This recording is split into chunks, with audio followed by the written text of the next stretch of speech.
به نام خدایی که جان آفرید، سخن گفتن در زبان آفرید. اما بعد، السلام علیکم و رحمت الله تعالی و برکاته. پدران و مادران اهل قدر و برادران و خواهران اهل اسلام، بنده با خوشی یک چند برادران و خواهران اهل اسلام یک موعظه درباره اون شخصانی که در سایت های اینترنتی گروه های خود را میکشایند و بعدا با هر خیل حکایه های و سخن های بیادبانه مردم را با اون گروه احمقانه خود دعوت میکنند. یک چند سخن گویم و اگر در وقتی گفتن این یا آن موعظه اگر به خطاگی راه دهم، الله تبارک و تعالی مرا مغفرت کند و از همه شمایان معذرت میخواهم. امروز ها میبینین که در سایت های اینترنتی بسیار اون جوان هایی که در سایت ها می نویسند که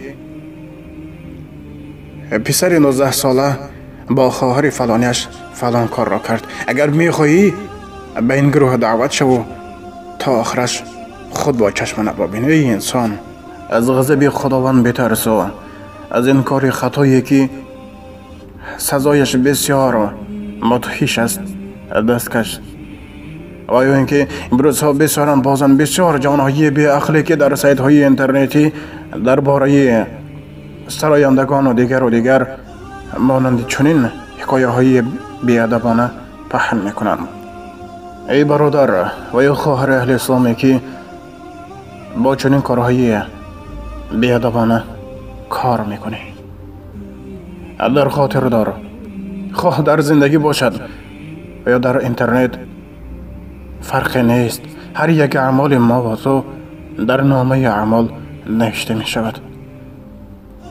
پیش از آنه که اون قصه هایی که معنی ندارند و مردم را به گمراهی میبرند، اول خوب اندیشه کن که تو چیکار کردی ایستادی و وقتی که اون اعضای گروه تو زیاد می شود از این با تو چی فایده؟ البته امروز این اینترنتی که برای تمام مردم دسترس شده ایستاده است دارد اون چیزهایی که برای مردم فایده آورند، لیکن شرط نیست که گروه های بیادبانه سازی و به آن گروه گمراهی خود مردم را دعوت کرده برای خطا برده. بنده در چندین گروه ها دیدم که مردم، یعنی که اون جوان ها یک قصه از خود میبرارند و میگن یک پسر تاجیک 19 ساله با خواهر فلانی خود فلان کار را ادا کرد. استغفر الله.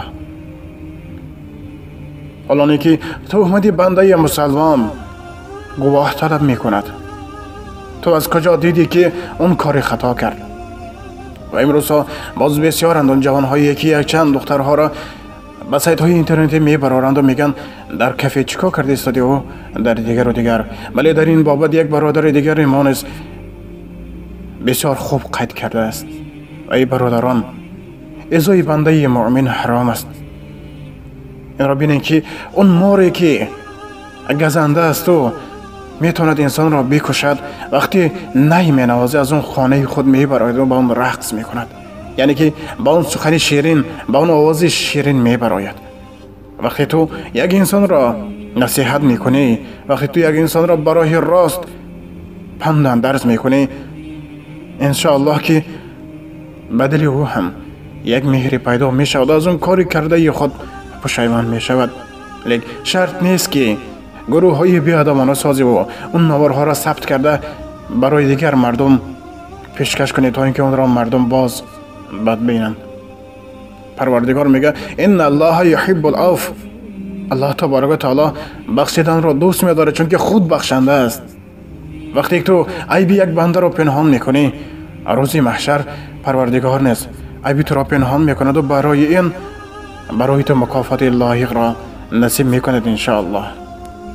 در این دنیا نیست یک انسانی که گناه نکرده باشد و البته باید هر یک بنده از رحمت خداوند امیدوار باشد. ای برادر، ای خواهر، ای فرزند آدم، ای بنده خداوند، توبه کن. البته هر یک ما و شما خطاگی های بسیار داریم. شاعر میگه ما کرده گناه در این جهان کیست بگو. و آن کس که گناه نکرد چون زیست بگو. من بد کنم و تو بد جوابم دهی، پس فرق بین من و تو چیست بگو. یعنی که در این دنیا نیست هیچ یک انسانی که گناه نکرده باشد. و آن کس که گناه نکرد چون زیست بگو. اون انسانی که خطا نکرد، اون انسانی که هیچ بوری در حیات خود خطاگی نکرد، چطور زندگی کرد؟ من بد کنم و تو بد جوابم دهی، پس فرق بین من و تو چیست بگو. میگه اگر من یک کاری بدی کنم و تو بر من یک جواب بدی دهی، در اینجا فرق بین من و تو نیست. برای همین برادران، وقتی دیدین که یک برادر یا خواهر شما در یک کار خطا رفته ایستاده است، اون را نصیحت کنین. شرط نیست که برای مردم او را نشان دین و بین مردم او را شرمنده و شرمسار کنین. حالا که فقط الله میدونه که در روز محشر از همه ما و شما کی کار خوب کرده است و کی جواب داده میتواند یا اینکه نه.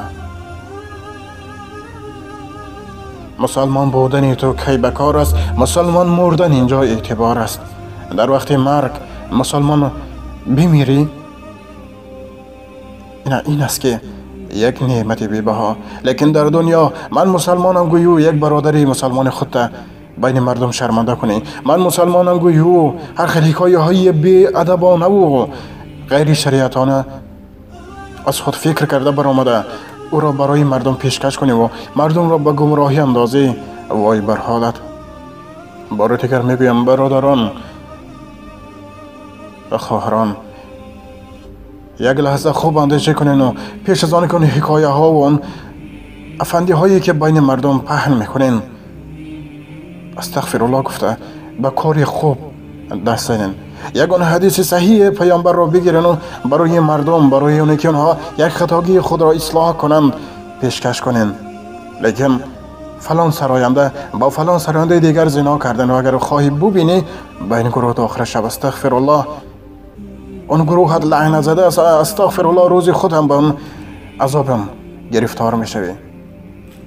در خاطر دارین، خواه در صید باشد، خواه در زندگی، خواه در شوخی باشد، خواه در دیگر و دیگر، هر یک خطا، هر یک سخن خطا جواب خود را دارد.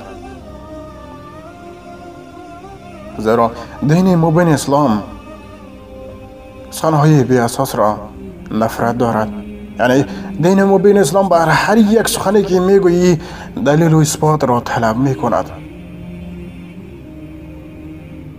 به حرمت خداوند ای برادران، ای خواهران، ای انسان‌هایی که با گروه ها و با سایت های اینترنتی کار و فعالیت دارن، از فتنه انداختن بین مردم، از پهن کردن اون سخن‌های بی اساس و بی ادبانه‌ای که برای مردم پهن میکنین توبه کرده به راه راست، به کار خیر عمر خود را صرف کنین و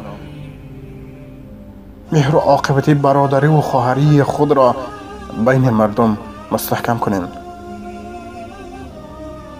و ناخر دعوا الحمد لله رب العالمین. السلام علیکم و رحمت الله تعالی و برکاته. با احترام دوست و برادر شما امید رحمت. و در آخر برادران و خواهران من، اگر در وقت گفتن این سخن اگر نسبت شما یگان سخنی سختی گفته باشم از همه شما معذرت میخواهم. لیکن امروز ها بسیار شدند این جوانهایی که یک لحظه فکر نمی کنند و اون حکایه های غیر شریعتی که برای مردم پیشکش می کنند فکر نمی کنند که روز می شود که اون را خواهر خود اونها می خواند. فکر نمی کنند که روزی ناخواست پدر اونها این حکایه را می خواند و می بیند که نام فرزند بی ادب این مرد در آنجا نوشته شده است. استغفر الله که هیچ کس را بین مردم شرمنده کردن شرط نیست.